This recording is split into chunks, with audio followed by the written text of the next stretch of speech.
उत्तर प्रदेश के सिद्धार्थनगर से राजा रघुवंशी हत्याकांड की तर्ज पर पति की हत्या का मामला सामने आया है। इस हत्याकांड में भी पत्नी अपने पति को सोनम रघुवंशी की तरह घर से दूर लेकर गई। वहां पति को नशीला पदार्थ खिलाया। पति जब बेहोश हो गया तो उसे राप्ती नदी में फेंक दिया। इसमें उसके प्रेमी ने उसका साथ दिया। इसके बाद पुलिस के पास जाकर पति की गुमशुदगी का केस दर्ज करा दिया गया। पुलिस की जांच शुरू हुई तो पति को पत्नी के साथ आखिरी बार देखे जाने की बात सामने आई। पुलिस ने महिला से कड़ाई से पूछताछ की तो पूरा खेल खुलकर सामने आ गया। ये कहानी है संगीता की, एक ऐसी महिला जिसने अपने प्रेमी के साथ मिलकर अपने पति की निर्मम हत्या कर दी। इस मामले का खुलासा तब हुआ जब पति का कंकाल मिलने के बाद पुलिस ने जांच शुरू की और चौंकाने वाला सच सामने आया। आइए इस पूरे मामले को विस्तार से समझते हैं। ये मामला हाल ही में सुर्खियों में आया जब एक एक्स पोस्ट में दावा किया गया कि संगीता ने अपने प्रेमी के साथ मिलकर अपने पति को नदी के पुल से पानी में फेंक दिया। काफी समय तक इस मामले का कोई सुराग नहीं मिला, लेकिन जब पुलिस को कंकाल मिला तब जांच ने नया मोड़ लिया। दरअसल 5 जून 2025 को संगीता ने कन्नन यानी कि अपने पति की गुमशुदगी की रिपोर्ट लिखवाई कि वो 2 जून से घर नहीं आए हैं। जब पुलिस ने इस पर जांच पड़ताल की तो पता चला कि खुद संगीता अपने पति कन्नन को अपने साथ कहीं लेकर गई थी। इसके बाद पुलिस ने संगीता से कड़ाई से पूछताछ की तो उसने कबूल किया कि उसने अपने प्रेमी अनिल शुक्ला के साथ मिलकर कन्नन को बलरामपुर के राप्ती नदी के पास कुछ नशीला पदार्थ खिलाकर वही नदी में फेंक दिया। इस घटना की तुलना सोनम रघुवंशी हत्याकांड से की जा रही है, जिसमें सोनम ने अपने प्रेमी राज कुशवाहा और भाड़े के हथियारों के साथ मिलकर अपने पति राजा रघुवंशी की हत्या मेघालय में हनीमून के दौरान करवाई थी। संगीता का मामला भी उतना ही चौंकाने वाला है। संगीता का अपने प्रेमी के साथ अफेयर चल रहा था। इस रिश्ते को छिपाने और अपने पति को रास्ते से हटाने के लिए उसने एक खौफनाक साजिश रची। उसने अपने प्रेमी के साथ मिलकर पति की हत्या की और शव को नदी में फेंक दिया ताकि कोई सबूत ना मिले।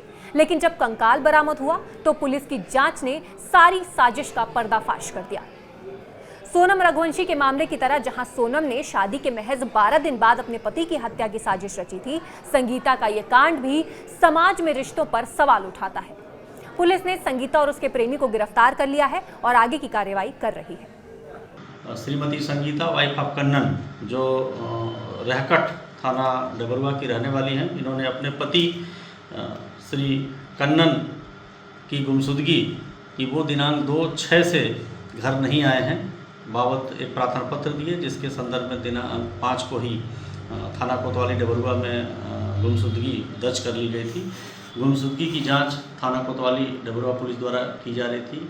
जांच के मध्य ये बात प्रकाश में आई कि खुद संगीता अपने पति कन्नन को साथ लेकर कहीं गई थी। कन्नन की गुमशुदगी के संदर्भ में पुलिस द्वारा संगीता से ही कड़ाई से पूछताछ की। संगीता द्वारा कड़ाई से पूछताछ में ये बात स्वीकार किया कि उसके प्रेमी अनिल शुक्ला जो थाना ललिया जनपद बलरामपुर के रहने वाले हैं, इन दोनों लोगों ने मिलकर कन्नन को कहीं बलरामपुर में राप्ती नदी पे कुछ खिलाकर, नशीला पदार्थ खिलाकर उसको वहाँ कहीं नदी में फेंक दिया है। इस संदर्भ में जो है बाबूलाल, कन्नन के भाई बाबूलाल द्वारा दिनांक 9/6/25 को संगीता व अनिल के विरुद्ध VNS की धारा 140A का अभियोग पंजीकृत कराया है। विवेचना के क्रम में थाना डबरुआ कोतवाली द्वारा विवेचना की जा रही है। अनिल और संगीता दोनों से गहनता से पूछताछ की गई, दोनों को पकड़ा गया है। दोनों से पूछताछ में ये बात तथ्य नजर प्रकाश में आई कि बलरामपुर में राप्ती नदी जो सिमराना के पास है, वहाँ पे कहीं इन लोगों ने उसको नशीला पदार्थ खिलाकर फेंका था। आज विवेचना के क्रम में ही कोतवाली देहात जनपद बलरामपुर में सिमराना ग्राम की सीमा पे राप्ती नदी के किनारे एक कंकाल के रूप में कन्नन की मृत अवस्था में बॉडी मिली है। कोतवाली पुलिस देहात की मौके पे पहुंच गई है।